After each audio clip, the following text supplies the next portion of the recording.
the middle of the 19th century, the Archangel Michael had been involved in a war in heaven, and there was this gigantic battle with these certain spirits that Steiner calls Ahrimanic beings, and Ahrimanic beings are the beings that are possessing us right now, because Ahriman is the god of matter, is the god that tries to convince us that there is no such thing as spirituality, and that all there is matter and machines. And these Ahrimanic beings were sort of cast out of heaven. Michael was victorious. They were cast out of heaven, and then they wandered onto the earth, and throughout the 19th century looked for the souls of men to possess them, and sort of possessed and infected them. And World War I was the beginning of the outbreak of this new drama, where there's an enormous danger in the 20th century, and it has not been decided which way we're going to go here. Are we going to go the way of the Ahriman experience and get captured and caught by our technology? And this is exactly what I think has happened. Or the opposite god to Ahriman is actually another bad god called Lucifer, but Lucifer represents the temptation toward pure spirituality. He tries to tempt man into believing that he's only a spiritual being and that matter is illusory. It's a little bit like the eccentricities of the Hindu system when they're at their worst, sort of denying everything is Maya, nothing's real. So Lucifer is the opposite. And in between them is the perfect balance is represented by the Christ being, who represents this balance. He did this great sculpture of Christ between Lucifer and Ahriman is represented down below as this kind of rock mineral formation thing, with Lucifer up above as this sort of cloud-like being, and then the Christ being standing by the side of them, representing the balance between the spiritual world and the material world, which is the proper balance for the human being. We have to find that balance, and not like the Hindus fly off into spirituality and leave the physical world, and not, as we're doing in the modern day, forgetting about the spiritual world altogether and just becoming caught and swallowed up by sort of technology.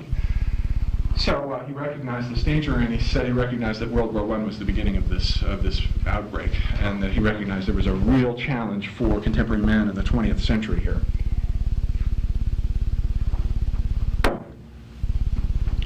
So then World War I passes, and he goes back to sort of doing his activities, but now as he enters into the sort of final phase of his life, a new kind of pragmatism comes over him, and people start approaching him, and they're asking him for things like, what do you have to say about education?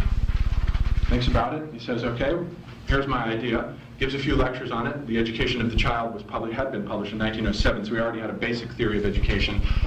And they found the Waldorf schools. So the Waldorf schools, and they're found all over the world, are a direct application of Steinerian teaching to the elementary school level, and it's just based on these three phases of the child from 0 to 7 is taught in a certain way, then from 7 to 14 is taught in a certain way, and then from 14 to 21 is taught in a certain way. And each one of these is different, because there are these different developments at each of these phases.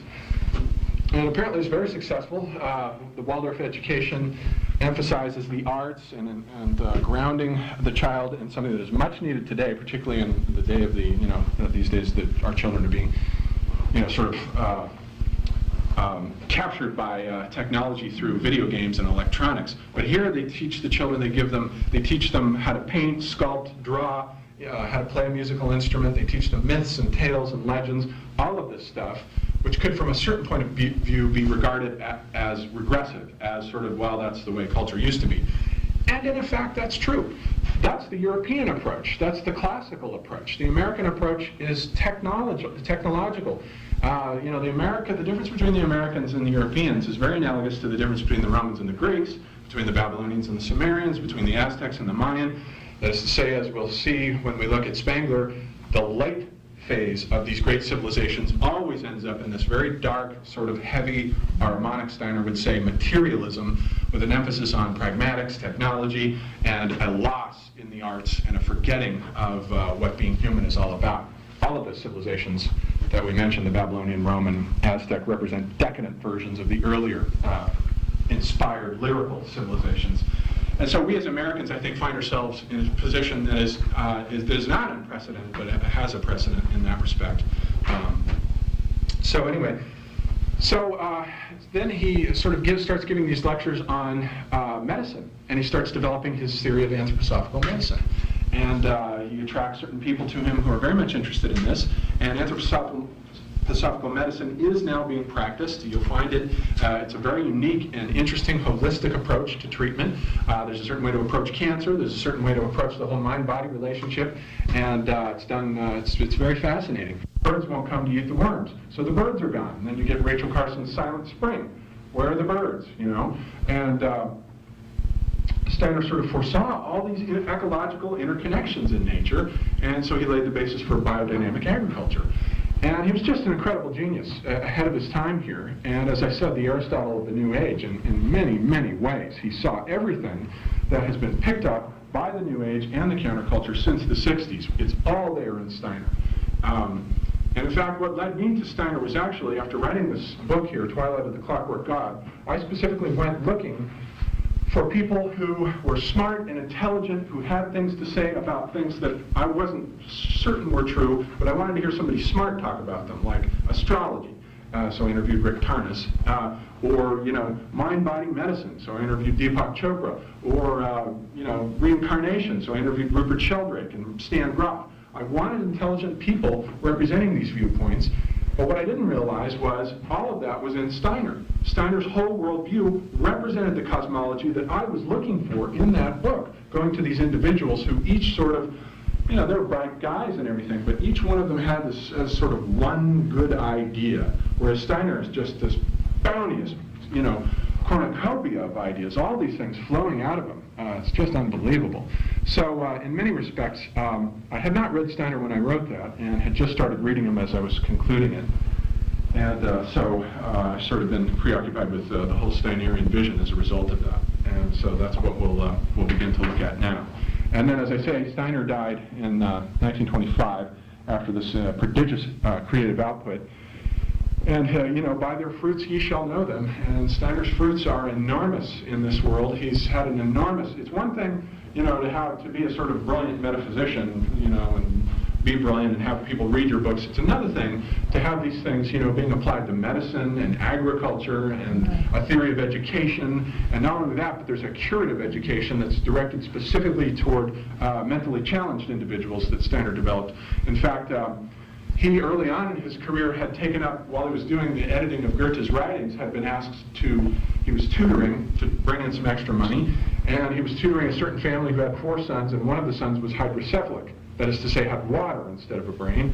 And hydrocephalics are generally dismissed as, backward and incompetent, but Steiner was patient with this child, and over a period of about 2 years, taught the child, taught him how to read, got to the point where later the child went on to become a medical doctor. So, we're dealing with an absolutely competent human being here. And so that's what I want to, that's my sort of introduction to Steiner. And a couple of strange points about him, just to sort of counterbalance our hagiography. I don't believe that anybody's perfect or is an avatar or anything like that. There are rumors that Steiner was a closet homosexual, that he married these women who were, he had one marriage that didn't work out, and she left him the moment he started to get interested in the Theosophical Society. She just wouldn't have anything to do with it. Then the second woman comes in, and she's about 12 or 13 years older than he is, and she was really more of a mother figure than anything else. There were rumors that she dressed him, she picked out all of his clothes. He always looks immaculate in these pictures. She dressed him, and she was really a woman figure. And you don't hear him talk much about love and sex. This is one subject that you don't hear him talk about. And I find that curious in this vast cosmological vision where he talks about everything under the sun but the genitals. They're mysteriously absent. I mean, of course, this is, we're just coming out of the Victorian epoch, and there are certain things that are proper to talk about. But he wouldn't even talk about, male and female relationships. I mean, whereas Jung was very much, at the time, the mystery of the male and female relationships was his primary central thing. So that is conspicuous. So he may have been a closet homosexual who just, didn't give himself permission for fear of what would happen to follow that route. And all of his significant relationships were with men, I think. Whereas most of Jung's after Freud were with women.